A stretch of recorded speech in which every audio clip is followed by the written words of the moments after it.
ఇవాళ నేను రాష్ట్రంలో ఉన్న 70 లక్షల మంది రైతులను అడుగుతున్నా, ఎవరెవరికైతే రైతు బంధు పడలేదో వాళ్ళని ఆలోచించమని అడుగుతున్నా. వీళ్ళని ఏ చెప్పుతోని కొట్టాలి రైతు బంధు వేయని వాళ్ళని ఆలోచించమని అడుగుతున్నా. చెప్పుతోని కొడతారా, ఓటుతోని కొడతారా మీ ఇష్టం.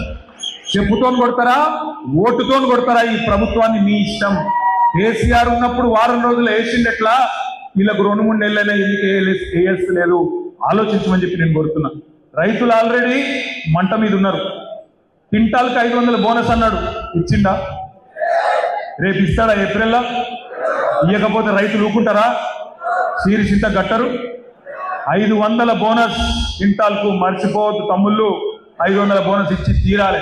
ఇవ్వకపోతే వాళ్ళ తరఫున మనమే గర్జించాలి, మనమే యాద్ చేయాలి. 2 లక్షల రుణమాఫీ అన్నాడు డిసెంబర్ 9 నాడు, సోనియమ్మ జన్మదినం.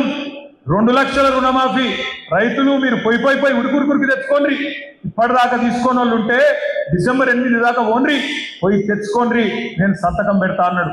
డిసెంబర్ 9 పోయింది, జనవరి 9 పోయింది, ఫిబ్రవరి 9 వస్తుంది. చేస్తాడా? చేయడు, చేత కాదు. ఎందుకంటే గుంపు మేస్త్రి గారికి ఇదివరకు పనిచేసిన తెలివి లేదు. ఏదో ప్రతిపక్షంలో ఉన్నప్పుడు డైలాగులు కొట్టుకుంటూ అవతల పడ్డాడు.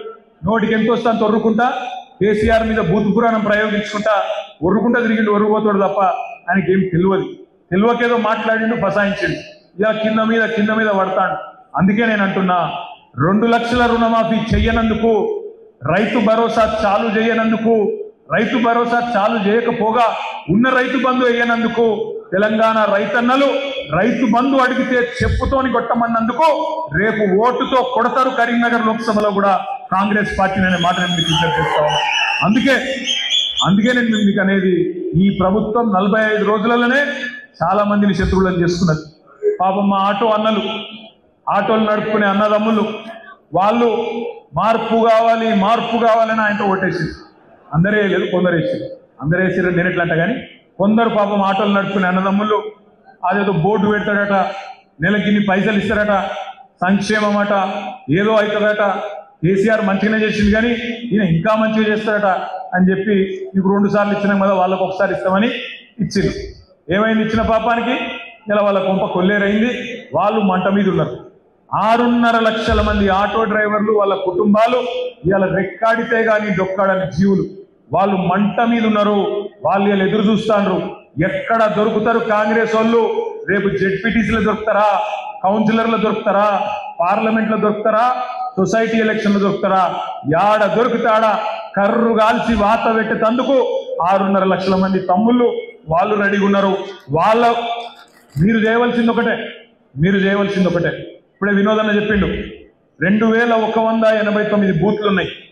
బూత్కు ఒక్కరు చొప్పున సోషల్ మీడియా వారియర్గా, తెలంగాణ బలగంలో సైనికుడుగా మనం అపాయింట్మెంట్ చేసుకొని మీరు చేయవలసింది ఒకటే.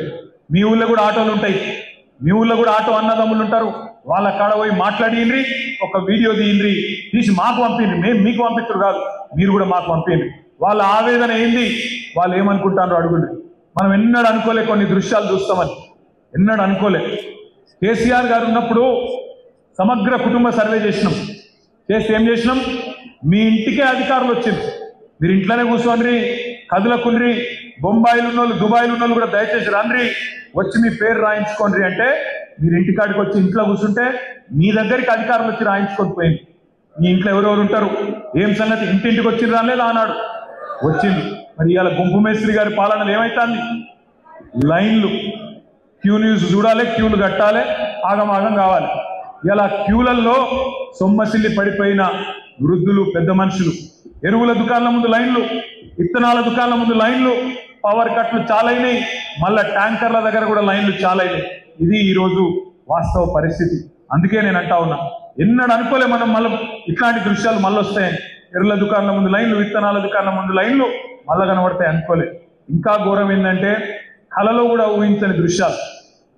ఆ ఆర్టీసీ బస్సులో ఫ్రీ బస్ ఏందో కానీ లేడీస్ వాళ్ళు చేస్తున్న యుద్ధాలు చూస్తే మీరేమనుకోకండి అమ్మా, వాళ్ళు చేస్తున్న యుద్ధాలు. ఆ బస్సు డ్రైవర్ సీట్లు దానిలోకెళ్ళి డోర్లకెళ్ళి ఎక్కుతాండ్రు, ఆ కిటికీలకెళ్ళి ఎక్కుతాండ్రు, కొట్టుకుంటాండ్రు, జుట్లు పట్టుకుంటాండ్రు. నేను ఒకటే అడుగుతున్నా, ఈ జిల్లా మంత్రి, రవాణా మంత్రి వారిని అడుగుతా ఉన్న, రవాణా మంత్రి గారిని, మంత్రి గారు మీరు ఫ్రీ బస్సు పెట్టే ముందు ఆలోచన చేయరా? బస్సుల సంఖ్య పెంచాలని ఆలోచన చేయరా? బస్సులు కండిషన్లు ఉన్నాయో లేవో చూసుకోవా? ఉత్తగానే ఏదో ఊకదంపుడు ఉపన్యాసాలు ఇచ్చి ఫ్రీ ఫ్రీ ఫ్రీ ఎక్కుండ్రు అంటే అన్న పాపం లేడీస్ కొట్టుకోవట్రి, ఇంకో దిక్కేమో ఆటో అన్న లేడవట్రి, టికెట్లు ఏమో కొనుక్కున్న మొగోళ్ళు టికెట్లు పైసలు పెట్టి కొనుక్కున్న వాళ్ళు కూడా తిట్టుకోవట్రి, వాళ్ళకేమో సీటు దొరకకపోయా వీళ్ళేమో కొట్టుకోవట్రి, ఆటో అన్నలేమో ఆకలితో అలమటించవట్రి. ఎవరు సంతృప్తిగా ఉన్నారు సారు అని నేను అడుగుతున్నా మంత్రి గారిని, ప్రభుత్వాన్ని. అంటే ఏదన్నా చేస్తే ఒక ఆలోచన, ఒక ప్రణాళిక, ఆగమాగం చాలు చేసినాం అన్నట్టు కాదు, ఆగమాగం మోసం చేసినాం అన్నట్టు కాదు. 2 గ్యారెంటీలు అమలు చేసినాం అంటుండ్రు. కానీ మర్చిపోకండి తమ్ముళ్ళు, 6 గ్యారెంటీల్లోనే 13 హామీలు ఉన్నాయి. మహాలక్ష్మి అనే గ్యారెంటీలోనే 3 హామీలు ఉన్నాయి. ఒకటి ఫ్రీ బస్సు, రెండవది ఫ్రీ సిలిండర్ 500 రూపాయలకు సిలిండర్, మూడవది ప్రతి మహిళకు 2500 రూపాయలు. మరి ప్రతి మహిళకు 2500 ఇస్తామని చెప్పి ఇంటింటికి గ్యారెంటీ కార్డు ఇచ్చిండ్రు. ఆ గ్యారెంటీ కార్డు మీద ప్రస్తుత ముఖ్యమంత్రి రేవంత్ రెడ్డి, ప్రస్తుత ఉప ముఖ్యమంత్రి బట్టి విక్రమార్క గారిద్దరు సంతకాలు పెట్టిండ్రు. నేను అడుగుతా ఉన్నా మిమ్మల్ని, రాష్ట్రంలో 1,57,00,000 మంది 18 ఏళ్ళు నిండిన మహిళలు ఉన్నారు. 1,57,00,000 మంది మహిళలు ఉన్నారు. మరి ప్రతి మహిళకి ఇస్తామని మీరే చెప్పిండ్రు. అలా రాసింది 420 పుస్తకంలో చూడండి. 420 పుస్తకంలో మహిళలకు ప్రతి నెల 2,500 భృతి అన్నారు. 1,57,00,000 మంది మహిళలకు ప్రతి నెల 2,500 ఇయ్యాల్సిందే.